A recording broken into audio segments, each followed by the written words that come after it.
आपकी पार्टी के नेता डकैत इतने चोर हैं और इतने बड़े दोगले हैं, एक दुग्गल साहब और उनके नेता दोगले। 2014 से लेकर साल 2026 तक इन्होंने कितने वादे पूरे करे जो ये गाय को राष्ट्रीय पशु घोषित करेंगे, जो बीफ कंपनियों से चंदा उठा रही है। भारतीय जनता पार्टी के तो खाने पर लात पड़ जाएगी। यही गाय माता के नाम पर, गऊ के नाम पर आप कभी मॉब लिंचिंग करते हैं और भाजपा के हिंदुओं को ही तकलीफ है गाय के माता बनने से। मुसलमान राजी, आम हिंदू राजी, आम सिख राजी, आम ईसाई राजी। हिंदुओं के मन में मुसलमान का डर दिखाकर उनका वोट लेकर अपनी राजनीतिक चमकाने का काम करते हैं। अंधभक्त गाय का गोबर खाते हुए दिखते हैं, गौमूत्र पीते हुए दिखते हैं, तो गाय को राष्ट्रीय पशु घोषित करने में दिक्कत क्या है? जिन मुसलमानों की मॉब लिंचिंग से हत्या की जाती है उस पर प्रतिबंध लगेगा। सबका साथ, सबका सत्यानाश। जैसे देख रहे हैं माहौल जो है अब कहीं ना कहीं मुस्लिमों ने बना दिया, कह रहे हैं कि भाई राष्ट्रीय पशु घोषित कर दो। क्या इस देश में संभव है? देखिए, एक चीज मैं आपको बता दूं, भारतीय जनता पार्टी के रहते तो ये चीज संभव नहीं है, क्योंकि भारतीय जनता पार्टी के तो खाने पर लात पड़ जाएगी। वो भारतीय जनता पार्टी जो बीफ कंपनियों से चंदा उठा रही है, अगर गाय को राष्ट्रीय पशु घोषित कर दिया गया तो बीफ कंपनियों से चंदा आना बंद हो जाएगा। तो भारतीय जनता पार्टी खुद अपने पेट पर लात क्यों मारेगी? वो तो सिर्फ हिंदुओं का इस्तेमाल करती है वोट लेने के लिए, वोट की राजनीति के लिए। यही अगर कोई मुद्दा हिंदू मुसलमान का होता तो मुख्यमंत्री से लेकर प्रधानमंत्री तक बोलते हुए नजर आते, लेकिन जब बात गाय को राष्ट्रीय पशु घोषित करने की है तो मुख्यमंत्री के मुंह से अब आवाज भी नहीं निकलेगी। मुख्यमंत्री तो बिल्कुल चुप हो गए, क्योंकि ये लोग सिर्फ हिंदुओं का इस्तेमाल करते हैं, हिंदुत्व का फर्जी नारा देते हैं और कोई इनका एजेंडा ही नहीं है। आज तक आप मुझे बता दीजिए 2014 से लेकर साल 2026 तक इन्होंने कितने वादे पूरे करे जो ये गाय को राष्ट्रीय पशु घोषित करेंगे? ये सिर्फ और सिर्फ हिंदुओं का इस्तेमाल करना जानते हैं और कुछ नहीं करते। ये अपनी राजनीति के लिए हिंदू को मुसलमान से लड़ाते और हिंदू मुसलमान का डर दिखाकर, हिंदुओं के मन में मुसलमान का डर दिखाकर उनका वोट लेकर अपनी राजनीतिक चमकाने का काम करते हैं। तो मुसलमानों को क्या जरूरत है गाय को राष्ट्रीय पशु घोषित करवाने? क्यों? एक बात आप मुझे बताइए, मुसलमानों को क्या पूरे हिंदुओं को भी जरूरत है? हिंदुओं को भी जरूरत है। जिस गाय को हम माता बोलते हैं और जिस गाय के नाम पर भारतीय जनता पार्टी वोट लेती है और जिस गाय की भारतीय जनता पार्टी राजनीति करती है, अगर बात उसको, माता को राष्ट्रीय पशु बनाने की आ गई तो आपको दिक्कत क्या है? और आप एक बात मुझे बताइए, यही गाय माता के नाम पर, गऊ के नाम पर आप कभी मॉब लिंचिंग करते हैं, कई लोगों की हत्या आप कर देते हैं, फिर उनके ऊपर आरोप लगाते हैं। अगर आप उनको राष्ट्रीय पशु घोषित कर देंगे तो सारा विवाद ही खत्म हो जाएगा। बल्कि हिंदुओं को भी मुसलमानों का साथ देना चाहिए। हिंदू संगठन वाले देंगे मुसलमानों के साथ? जी, हिंदू संगठन वाले सत्ता में, अगर यही कांग्रेस की सरकार होती भारतीय जनता पार्टी की जगह, तो सारा हिंदू संगठन अब तक सड़क पर होता कि गाय को राष्ट्रीय पशु घोषित करो। लेकिन अब मोदी जी सत्ता में है तो एक भी हिंदूवादी संगठन का आदमी सामने नहीं आ रहा कि गाय को राष्ट्रीय पशु घोषित किया जाए। चाहे वो बजरंग दल हो, आरएसएस हो, विश्व हिंदू परिषद हो, कोई आपको नजर नहीं आएगा संगठन। जितने भी हिंदूवादी संगठन है वो दूर दूर तक भी नजर नहीं आ रहे। तो आपको क्यों पेट में दर्द हो रहा है? आप क्यों मुसलमानों का साथ दे रहे हैं? मुसलमानों का?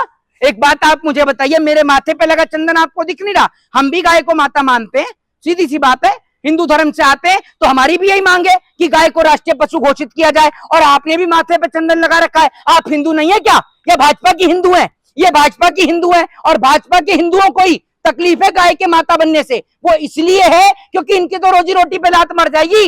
ये पत्रकार है, अगर गाय को राष्ट्रीय पशु घोषित कर दिया तो बीफ कंपनियों से चंदा आना बंद हो जाएगा, भारतीय जनता पार्टी की राजनीति ठप हो जाएगी और भारतीय जनता पार्टी इन जैसे पेड़ पत्रकारों को कब्र कैसे रखेगी? क्योंकि उन पर पैसा ही नहीं आ पाएगा। आप नहीं चाहते क्या तो देश अच्छे स्तर पर और आर्थिक स्थिति ठीक रहे देश का? देश को खराब करना चाहते हैं? अच्छा, तो ये मुझे बताओ, जब भारत बीफ एक्सपोर्ट में दूसरे नंबर पर नहीं था तो भारत की आर्थिक स्थिति ठीक नहीं थी?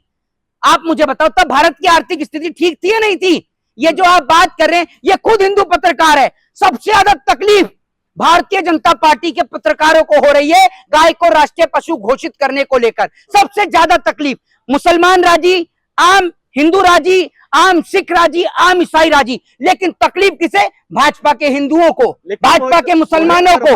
ये मांग जब आरएसएस और बजरंग दल करते थे तब तो आप तो छाती पीटने लग जाते थे। अच्छा, मुसलमान कर दे तो आप एकदम ऐसा है। सुनो, अरे सुनो सुनो, ऐसा है, सिर्फ ये दिखा दो कि 2014 से लेकर 26 तक आपकी पसंदीदा आरएसएस ने कितने ज्ञापन प्रधानमंत्री को दिए गाय को राष्ट्रीय पशु घोषित करने के, कितने नेशनल लेवल के इन्होंने धरना प्रदर्शन किए। जैसे गैस सिलेंडर को लेकर स्मृति ईरानी बैठती थी, जैसे आरएसएस तमाम जगह पर पहुंच जाता है, वो बजरंग दल, विश्व हिंदू परिषद, जो वैलेंटाइन डे पर पार्क में बैठे कपल नजर इनको आ जाते हैं। लेकिन गाय को राष्ट्रीय पशु घोषित करने के लिए कितनी बार पीएमओ में जाकर ये ज्ञापन देकर आए? बताइए आप मुझे, कितनी बार धरना प्रदर्शन किया? और आप हिंदू हैं, क्या आप नहीं चाहते गाय राष्ट्रीय पशु घोषित हो?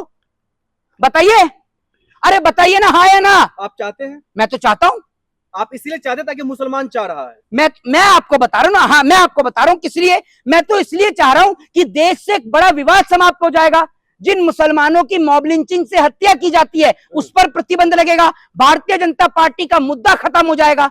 सबसे बड़ी बात यह है, कम से कम फिर चर्चा एजुकेशन, हेल्थ और डेवलपमेंट पे तो होगी, महंगाई बेरोजगारी पर तो होगी। अभी उस पर तो कोई चर्चा ही नहीं हो रही। आज उत्तर प्रदेश में बिजली के दाम बढ़ गए, उस पर चर्चा नहीं, पेट्रोल के दाम बढ़ रहे हैं, उस पर चर्चा नहीं। चर्चा हो रही है तो गाय पर, हिंदू पे, मुसलमान पे, नमाज पे। जी लेकिन शर्मा जी, ये अब सवाल निकल कर आ रहा है, जब देश में सब कुछ ठीक है, जब सब कुछ बढ़िया है, तो ये नया ये क्या है? मतलब जो आप राष्ट्रीय पशु क्या कर रहे हैं? तो मैं आपसे ये कह रहा हूं ना, जब देश में सब कुछ बढ़िया है तो मेरे को ये समझ में नहीं आता कि आप ये क्यों कहते हैं। फिर आपकी पार्टी के नेता इतने मतलबी, इतने डकैत, इतने चोर हैं और इतने बड़े दोगले हैं। एक दुग्गल साहब और उनके नेता दोगले, ये दोगले और दुग्गल की जोड़ी जो चल रही है ना, मतलब कभी तो गाय को मिथुन बता दो, कभी आप जो है ये कह दो कि जो 14 साल से कम उम्र की है वो तो जो है माता हमारी नहीं है, जो 14 साल से कम उम्र की है वो माता है, 14 साल से ऊपर की माता नहीं है। ये कहां से आप नई नई कानून और लॉ लेकर आ रहे हो? वहीं दूसरी ओर आप जो चिल्लाते हो, आपके अंधभक्त गाय का गोबर खाते हुए दिखते हैं, गौमूत्र पीते हुए दिखते हैं, तो गाय को राष्ट्रीय पशु घोषित करने में दिक्कत क्या है? या तो आप खुल के बोलो कि आप बीफ कंपनियों का चंदा खाते हो इसलिए आप गाय को राष्ट्रीय पशु घोषित नहीं कर सकते। अब तो बंगाल में भी आपकी सरकार है, प्रतिबंध लगाओ। आप गोवा में प्रतिबंध लगाओ, वहां आपकी सरकार है। मणिपुर में आपकी सरकार है, प्रतिबंध लगाओ। मिजोरम में आपकी सरकार है, प्रतिबंध लगाओ। है आप में दम? तो फिर ऐसे में क्या लग रहा है, अगर प्रतिबंध लग जाता है तभी आप लोग मानेंगे बात को? सही है ऐसा है ना? नहीं, मैं आपको बताता हूँ, जो सरकार कह रही है और 14 से ही राजनीति गौ माता के नाम पर कर रही है, अंधभक्त वीडियो जय गौ माता की, जय गौ माता की, अंधभक्त शुरू हो जाते हैं। वाकई में रक्षक है, ओरिजिनल देशभक्त है ये लोग। अरे मेरी बात नहीं समझ रहे। अगर रक्षक है तो गौ माता को फिर तो बचाने की किसी जरूरत ही नहीं पड़ेगी अगर राष्ट्रीय पशु घोषित हो गई।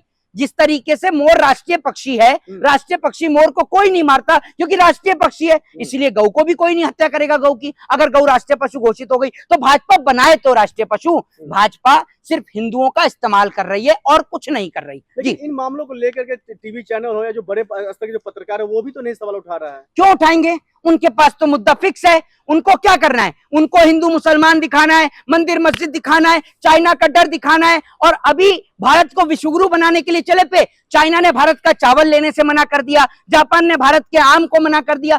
ऐसे बनाएंगे भारत को विश्वगुरु? भारत के पासपोर्ट की वैल्यू आप देखिए, आप ग्लोबल हंगर इंडेक्स में भारत का स्थान देखिए, ठीक है, आप जो है क्या कहते हैं प्रेस की स्वतंत्रता के मामले में भारत का स्थान देखिए। भारत को आज कहां लाकर खड़ा कर दिया और दुग्गल साहब वहां मेलोडी की टॉफियां बांट रहे हैं। देश भूखा मर रहा है, दुग्गल साहब टॉफियां खोले जा रहे हैं, अपनी जनता को टोपी पिलाकर दुग्गल साहब टॉफी खिला रहे हैं वहां पर। तो फिर ऐसे ही देश चलेगा, ऐसे ही देश मजबूत। देखिए, आप खुद एक नौजवान हैं और आप समझते हैं कि पेपर की क्या वैल्यू होती है। नीट का पेपर लीक हुआ, सरकार और नेता इसलिए कोई नहीं बोले, किसी ने इस्तीफा इसलिए नहीं मांगा क्योंकि नेताओं के बच्चे कौन सा नीट का पेपर दे रहे हैं। नेताओं के बच्चे विदेश में पढ़ रहे हैं, पीयूष गोयल के बेटे हो, स्मृति ईरानी के बच्चे हो, अनुराग ठाकुर के बच्चे हो, उठाकर देख लीजिए कहां पढ़ रहे हैं, विदेश में पढ़ रहे हैं। उनको क्या मतलब है यहाँ के पेपर लीक हो, यहाँ के पेपर ना हो, सेंटर पे धांधली हो, कुछ भी हो, नेताओं को फर्क ही नहीं पड़ता क्योंकि नेता अनपढ़ जाहिल गवार, उनके बच्चे विदेश में पढ़ रहे हैं और जो नहीं पढ़े वो नेता बन गए। लेकिन पॉइंट पर आते हैं शर्मा जी, सवाल ये खड़ा हो रहा है, जो अगर भारतीय जनता पार्टी ने भी तो यही कहा था ना, सबका साथ सबका विश्वास। अब हिंदू मुस्लिम अगर अब इसका उल्टा कर दिया, सबका साथ,